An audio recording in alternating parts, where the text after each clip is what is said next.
पाठशाला में अगला चैप्टर, पाकिस्तान के आतंकियों पर नया कहर, मसूद अजहर का भाई साफ हो गया है। क्या पाकिस्तान में असली धुरंधर, असली हमजा अली मजारी ने खेल कर दिया है क्या? पेट्रोल डीजल की बूंद बूंद को ऐसा तरसा पाकिस्तान कि मुनीर एंड कंपनी ने ऐसा कानून बनाया कि पब्लिक क्यों कांप उठी। अब इसका चैप्टर देखिए। धुरंधर फिल्म में दिखाया गया है कि कैसे अज्ञात हमलावर पाकिस्तान के आतंकियों को ठिकाने लगा रहे हैं। भारत के खिलाफ साजिश करने वाले आतंकियों को एक एक करके मारा जा रहा है। अब तो यह पाकिस्तान में चर्चा हो रही है कि पाकिस्तान में कितने हमजा अली मजारी हैं जो पाकिस्तान में घुसकर भारत के दुश्मनों को ठोके जा रहे हैं। और यह सवाल इसलिए उठ रहा है, चर्चा में आ रहा है, क्योंकि पाकिस्तान में आतंकी मसूद अजहर के भाई की मौत हो गई। मसूद अजहर का भाई रहस्यमयी परिस्थितियों में मारा गया है। मसूद का भाई कैसे मरा, इसकी वजह साफ साफ किसी को पता नहीं चल रही। क्या किसी अज्ञात हमलावर का हाथ था इसके पीछे? इसकी बड़ी चर्चा हो रही। पाकिस्तान में तो हर दूसरे इंसान को शक की निगाह से देखा जा रहा है कि कहीं यही तो अज्ञात हमलावर नहीं है, कहीं यही तो हमजा नहीं है। मसूद अजहर के भाई की मौत के अलावा एक और कांड पाकिस्तान में हुआ। पाकिस्तान में अज्ञात हमलावरों ने गैस पाइपलाइन उड़ा दी बॉस, यानी कंगाली में आटा गीला कर दिया। पाकिस्तान में ये अज्ञात हमलावर कैसे एक के बाद एक धमाके कर रहे हैं? क्या वहां असली धुरंधरों का खेला चल रहा है?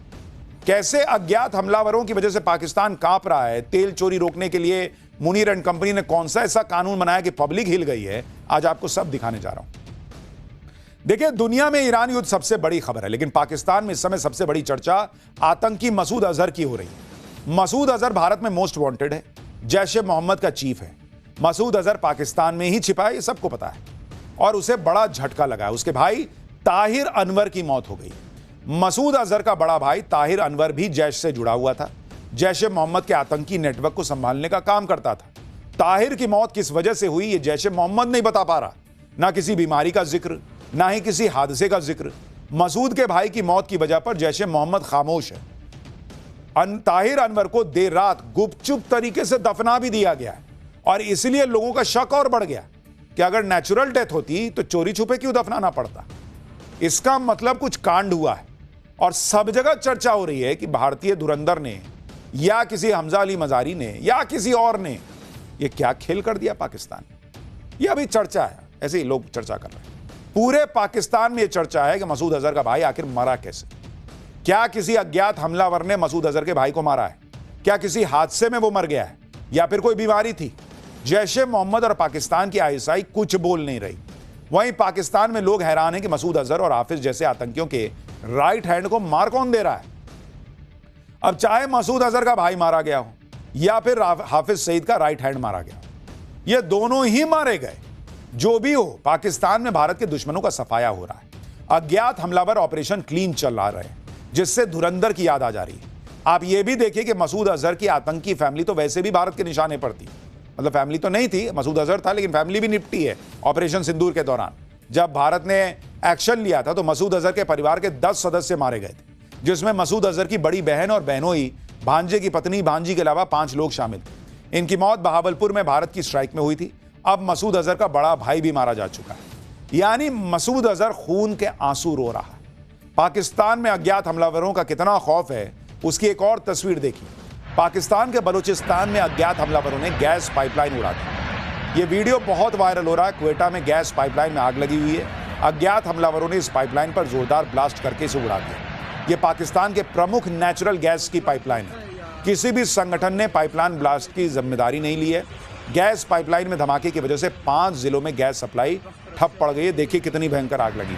तेल की कमी से शहबाज और मुनीर के पसीने छूट रहे हैं। वैसे तो दावा कर रहे हैं कि ईरान युद्ध रुकवाने में पाकिस्तान की बड़ी भूमिका है, लेकिन अपनी ही जनता को सस्ता तेल और गैस नहीं दे पा रहे। आप देखिए, तेल और गैस की कमी के बीच पाकिस्तान में नए कानून का प्रस्ताव पेश किया गया। इस कानून में तेल और गैस की चोरी, तेल की जमाखोरी को आतंकी हरकत माना जाएगा। कोई व्यक्ति तेल चुराते पकड़ा जाता है तो उसके खिलाफ आपराधिक मामला दर्ज होगा।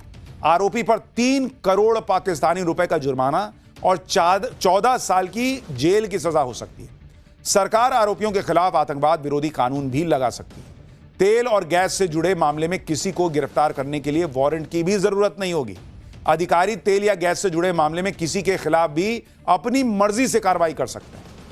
सोचिए पाकिस्तान में तेल गैस की क्या हालत है कि ऐसा कानून लाना पड़ रहा है, और ऐसे वक्त में कोई अज्ञात हमलावर वहां गैस पाइपलाइन फोड़ दे रहा है। पाकिस्तान के नए कानून के मुताबिक अब आम नागरिकों के साथ आतंकियों जैसा सलूक हो सकता है, क्योंकि आतंकियों को भी कम से कम 14 साल की जेल की सजा होती है और आतंकियों को गिरफ्तार करने के लिए किसी वारंट की जरूरत नहीं होती। पर जो पाकिस्तान अपने यहां के आतंकियों पर कार्रवाई नहीं कर सकता, वो अब अपनी पब्लिक को आतंकी की तरह ट्रीट करेगा। सोचिए, ये तो हाल है। दूसरी तरफ सोना और चांदी के दाम में लगातार गिरावट आ रही है। कुछ महीने पहले तक तो सोने के दाम में ऐसी आग लगी हुई थी कि इसमें इन्वेस्ट करने वाले लोगों की बल्ले बल्ले थी। इसके बाद जब युद्ध शुरू हुआ तो गोल्ड सिल्वर में इन्वेस्ट करने वालों को लगा कि अब तो नए रिकॉर्ड बनेंगे। कई लोगों ने युद्ध शुरू होने के बाद सोना और चांदी में जबरदस्त इन्वेस्ट किया, लेकिन मार्केट ने तो बिल्कुल उल्टा रिएक्ट किया। इस महीने सोने के दाम करीब 13% गिर चुके हैं, जो कि 17 साल की सबसे बड़ी गिरावट है। अक्टूबर 2008 के बाद से ऐसी गिरावट नहीं देखी गई। सोना इतना ज्यादा ग्लोबल रिसेशन के वक्त गिरा था। अपने ऑल टाइम हाई से सोना अब तक 25% नीचे आ चुका है। पिछले हफ्ते सोना इतना गिरा कि उसने 43 साल का रिकॉर्ड तोड़ दिया। 1983 के बाद सोना इतना ज्यादा एक हफ्ते में पहली बार गिरा। सोने की तरह चांदी के दाम भी लगातार गिर रहे हैं। एक वक्त तो यह आ गया था कि चांदी के बढ़ते दाम ने मार्केट एक्सपर्ट्स को हैरान कर रखा था, लेकिन अब वही चांदी सबको डरा रही है। पिछले साल चांदी ने करीब 150% का प्रॉफिट दिया था। मुनाफे में करीब 40 साल का रिकॉर्ड टूट गया था। इस साल की शुरुआत में चांदी ने रिकॉर्ड बना दिया था और चांदी के दाम 4,20,000 रुपए प्रति किलो से ज्यादा चले गए थे। लेकिन फिर जिस रफ्तार से चांदी के दाम गिरे, उसने सबको डरा दिया। केवल इस महीने में चांदी 58,944 रुपए प्रति किलो गिर चुकी है, यानी रोज 2,000 रुपए गिर जाती है। 29 जनवरी को चांदी 4,20,000 रुपए पर थी। अब चांदी अपने ऑल टाइम हाई से करीब 45% नीचे आ चुकी है। चांदी के गिरने की वजह भी युद्ध और मजबूत हो रहा डॉलर बताया जा रहा है। सोने और चांदी के दाम ईरान, इजराइल, अमेरिका युद्ध पर टिके हुए हैं। मार्केट के एक्सपर्ट्स भी यही मानकर चल रहे हैं कि अभी सोने चांदी के दाम और गिर सकते हैं। अगर युद्ध तेजी के साथ और बढ़ता है तो सोने चांदी के दामों में गिरावट देखने को मिलेगी। अगर युद्ध रुक जाता है तो सोने चांदी के दाम यही बने रहेंगे। जबकि युद्ध समाप्त होता है तब दाम बढ़ने के आसार हैं, जो कि आगे जाकर मजबूत और स्टेबल होंगे। अगर फिर कोई युद्ध ना शुरू हुआ तब। गोल्ड और सिल्वर के साथ साथ दुनिया भर की करेंसी को लेकर भी कोहराम मचा है। डॉलर लगातार मजबूत हो रहा है और ऐसे में दूसरे देशों के सामने अपनी करेंसी को बचाने की चुनौती बन रही है। ऐसे में अब कई देश अपना रिजर्व सोना बेच रहे हैं। तुर्की के सेंट्रल बैंक ने पिछले 2 हफ्ते में 58 टन सोना बेचा है। इस बिक्री से उसे $8 अरब से ज्यादा पैसा मिल रहा है। इसके साथ ही तुर्की को गोल्ड रिजर्व 513 टन रह गया, जो 7 साल में सबसे कम है। रूस भी 25 साल में पहली बार अपना सोना बेच रहा है।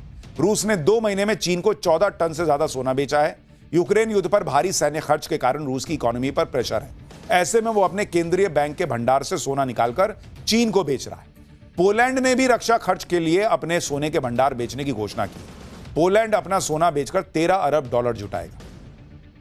गोल्ड, सिल्वर और करेंसी के साथ साथ शेयर मार्केट की भी लंका लगी हुई। कहा तो यह भी जा रहा था कि भारत शेयर मार्केट 1 लाख पार कर जाएगा, लेकिन एक के बाद एक युद्ध ऐसे हुए और ऐसा बुरा हाल हुआ कि शेयर मार्केट बिल्कुल लहूलुहान हो रखा है। पिछले 6 साल में 2026 का मार्च शेयर मार्केट के लिए सबसे खराब महीना रहा। मार्च 2026 में शेयर मार्केट सबसे ज्यादा गिरा।